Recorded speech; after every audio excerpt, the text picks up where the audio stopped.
The quick and dirty answer to the question posed in the video's title of why ray tracing isn't very impressive yet is that today, in our very recent video games that have ray tracing, when you turn the ray tracing on and off and you make that comparison, you're not actually making the comparison visually that you think you're making. You're not comparing the game with ray tracing on versus the game with ray tracing off.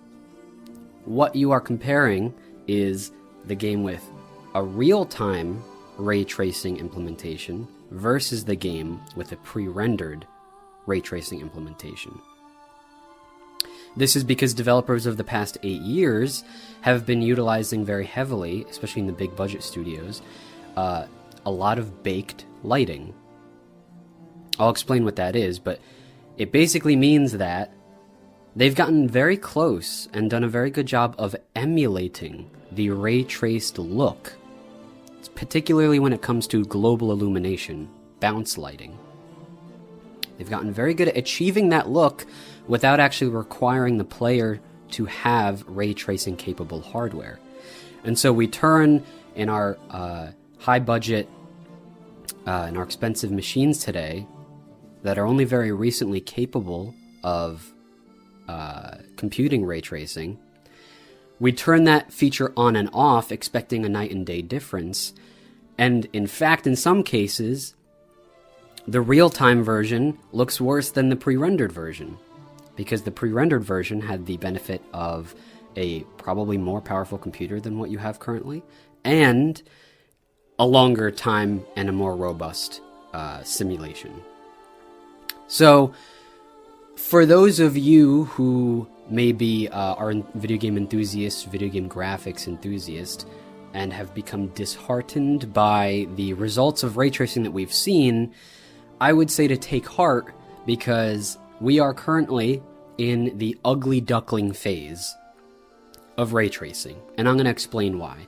And why I think that in 10 years, we'll be out of that ugly duckling phase, and we'll truly see the genuine benefits of ray tracing and a more transformative look that you would expect when you turn on those features. So what is ray tracing? A quick and very much oversimplified explanation of ray tracing. And I say oversimplified because I couldn't even give you the less simplified version if I wanted to. I'm not that smart. But from what I know, ray tracing is basically the video game or software in the digital space, its solution to simulating how light behaves.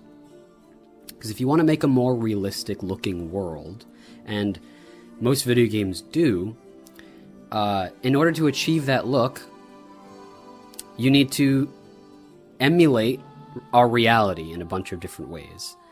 And one of the most important ways to do so is by emulating the way light behaves in our world. Because in the real world, the way that light behaves and all the things that it does are the biggest contributing factor to why things look the way that they do. Light does a lot of things. Light travels, for one. It bounces. It scatters. It reflects. It refracts. It gets absorbed. It bends. And so all of those things that light is doing contribute to basically the visual identity of everything we look at. And because those of us who can see have developed an intuition, a visual intuition for how the world should look and how light should rest upon the world, it's very important for video games who strive to look more realistic to simulate that behavior of light. Because if it's off, if it's a little bit wrong, our visual intuition can tell. And even if we can't consciously put our finger on it, we'll be able to feel it inside, and as a result, we'll have less confidence. The player will have less confidence in the visual coherence of the world that they're playing in. And that has a whole bunch of different consequences. In short, you don't want that. you want the player to not really think about the lighting, for it just to settle very pleasantly in their intuition. It's very computationally expensive to do this, if you really want to do it the hard way and actually simulate photons. But the process of doing so is called ray tracing. It's an umbrella term. You can separate out the behaviors of light and simulate just the way that light reflects. You can simulate just the way that it scatters, just the way that it bounces, just the way that it's absorbed. You can kind of separate those out, or you can have a very robust, holistic, complete simulation, which is traditionally called path tracing. I don't know why they use these names, but they're pretty old terms. They've been around since the 90s. But they've only very recently become a genuine, practical possibility in consumer-grade products. Developers, in their everlasting effort to make games look more realistic, are always met with the limitations of the hardware. Hardware that they have access to, as well as the hardware that we as consumers have access to. And over the past 8 years or so, the hardware that developers have been able to develop on and ship their products on have not been ray tracing capable. I'm talking about the PlayStation 4 generation of consoles, as well as even the only the highest end of PCs have only very recently been able to achieve real-time simulated ray tracing. And so the developers, who have very high visual standards for their products that they're making, often those products are video games, but this goes as well with any kind of computer-generated graphics, movies, commercials, what have you. They don't just take the limitations of their hardware and let them lie.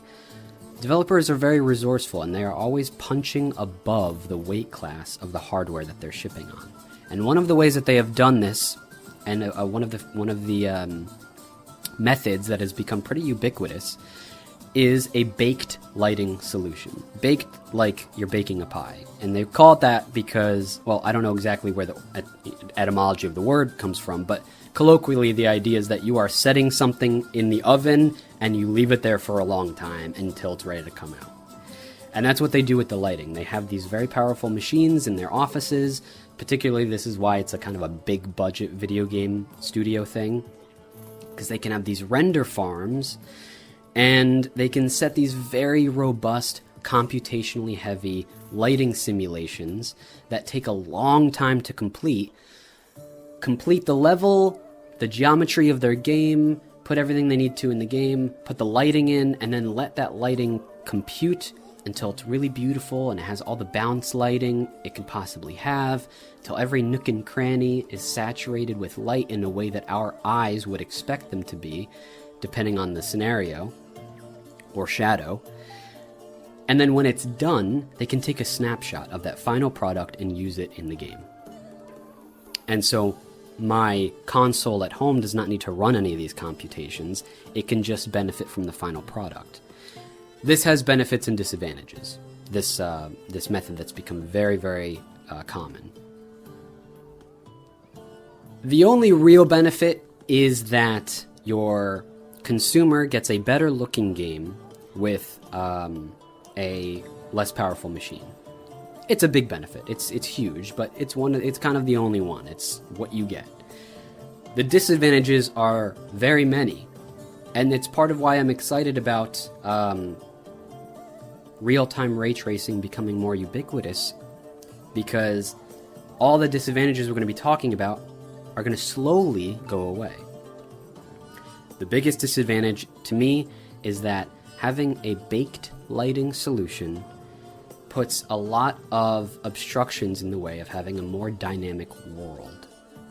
Because if I have a digital bedroom with a window in which light is pouring into it, and that light is bouncing off of a hardwood floor, so that's putting a little bit of like reddish, brownish bounce lighting on the wall and on the ceiling, and maybe there's a turquoise pillow that's also having sunlight on it, so that's bouncing a little bit of turquoise light on one corner of the room.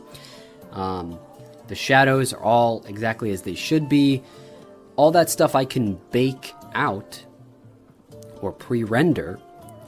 But if I'm playing in that room in the video game and I want to move that pillow, suddenly there are problems.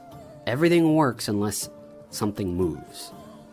And that basically ties the hands of developers in terms of how dynamic they can make a world. If I want to take a sledgehammer and knock that wall down so that it's not a window, it's just a whole wall that's open and the sun is pouring in, but I look at the ground and the sunlight is still in the shape of the window that was once there, my entire visual immersion and intuition is going to be betrayed. And they can't really have that. They have ways of getting around this, but they have to do a lot of work to even hope to try to overcome that kind of limitation. What we end up with is an entire generation of video games, unfortunately, that have been very lacking in how dynamic they are. The kind of video game mechanics that are in our video games have been very limited. You don't see much destruction in video games today. You don't see that much in the way of physics simulations today. You see very simple ones, just so that a boulder falling doesn't look like a rubber ball. But the video game developers don't actually let you play with the world very much. They let you walk through it, shoot through it, talk through it, but they don't actually let you affect the actual geometry of the world very much because of this baked lighting solution. If you switch over to a real-time global illumination solution, for example, that means you can do whatever you want to that digital bedroom, and the lighting will be coherent. It will make sense. If I move the pillow, the turquoise pillow, that turquoise bounce lighting will go away. The lighting will react, if the simulation is robust enough, to everything that I do. And that way, the developers, game designers, not just the visual artists, but the designers can afford to do a lot more interesting things without making the lighting artist's hair want to be pulled out. The other really big problem with a baked lighting solution is that it can never resolve every lighting scenario perfectly. It simply cannot, because it's not dynamic, because the lighting isn't actually being simulated. It's not actually reflecting anything that's happening in the world. So you're going to have numerous lighting scenarios because the player is moving around. Video games are interactive. You're going to have numerous lighting scenarios that baked lighting just cannot solve. For example, reflections. Simulating the reflections, if you do it in real time, means that no matter where the player is, what they're looking at, how the angle that they're looking at this thing from, it's going to reflect the light in a way that it should. Because you're doing a baked lighting implementation, you need to fake the reflections. And there's a few different ways to do this, and all of them don't look very good. And they all take a lot of work. You can make cube maps, which is kind of like hand authoring the reflections for every area. That never looks good. You can do a screen space reflection implementation, which basically just just fakes another way to do reflections, and also never looks very good and does not hold up to scrutiny. You will have to do other things like a faked subsurface scattering, which is sort of, again, a mimicry of the way that light comes into an object and scatters through it. Consider the way that a person with the sun behind them might have the edges of their ears illuminated because the light is penetrating their ears, scattering and coming back out. You have to fake that if you want that in your game. You'll have to make shadow maps. So all the shadows in the game will have to be faked. And that's a lot of work. You will also have to pick and choose which light sources actually cast shadows. That leads to a whole nother problem where I'm walking around with a torch and this person who I'm sticking a torch in front of does not have a shadow. All these little workarounds take not only a tremendous amount of work to implement, but still even all that work will inevitably fall short of a full ray traced solution. And the biggest problem with all of this is that video games are so iterative. Everything is constantly changing and being redone all the time. There's hundreds, maybe thousands of changes that are happening every day when a video game is being made, and you cannot possibly put the lighting in the oven every time a change is made. And so ideally, you would only bake the lighting once. In an ideal scenario, you would bake the lighting once at the end of development, and that way you cover as much of the world as you can with accurate, balanced lighting, and it will reflect the world as best as it can. In reality, when you're an artist and you want to make changes to something, what you're going to have to do is bake the lighting out to see how it looks in its fully fledged form, to then make a judgment call as to whether the lighting should change. Artists are iterative. But because it takes so long to bake the lighting, you have to change it, bake it, change it, bake it, change it, bake it, until you get it right. That's a tremendous amount of time and a tremendous amount of work that you get for free when you use a real-time solution. And so in 10 years or so, and this is my prediction, in 10 years or so, when our minimum specification machines are capable of really robust ray tracing, a developer won't need to have an on-off toggle for their ray tracing. They'll just have ray tracing. All of their lighting will be achieved by ray tracing.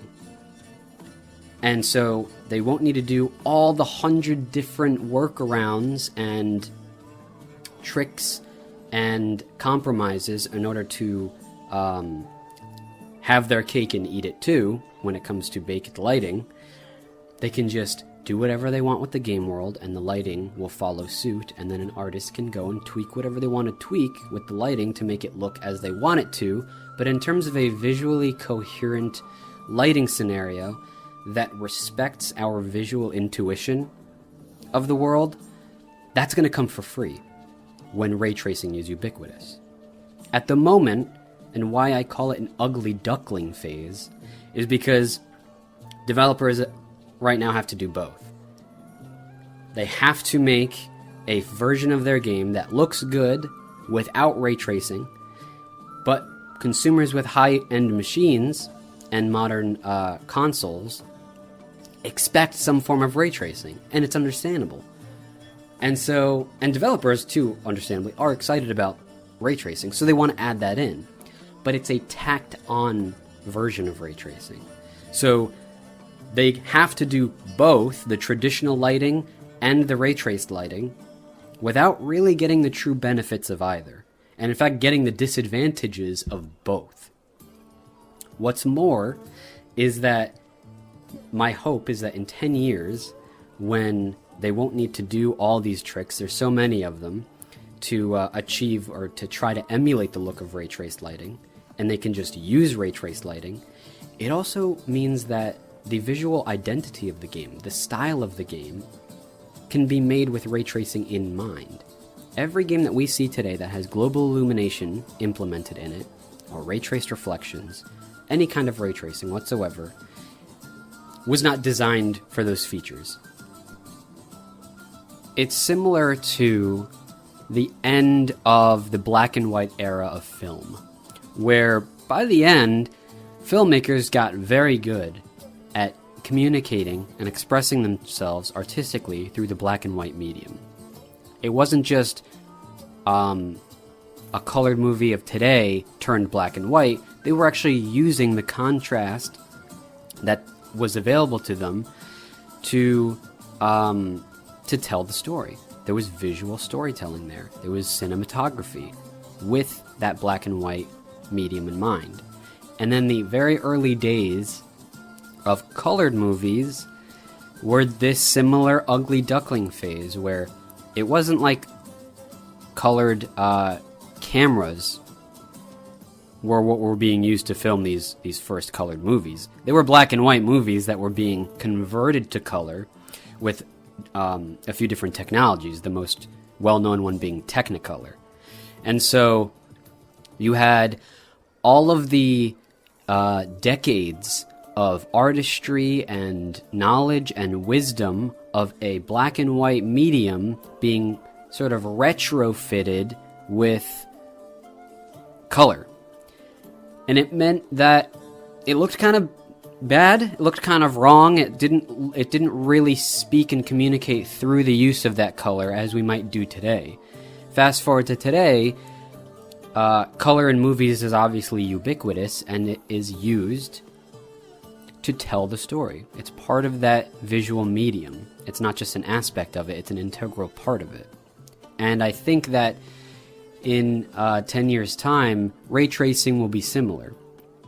That not only will it be an additional graphical feature, but it will be a ground floor artistic expression, like all the other graphical features that are ubiquitous today. And as a result, I think that in 10 years' time, ray tracing in video games will have that transformative effect that we expect out of them today. Only by that point, ray tracing will probably be one of those things that's taken for granted, and really we'll just notice it by way of relating it to the past, and we'll look back on today's ray tracing implementations and think that they're kind of silly and cute and ugly and maybe a little quaint.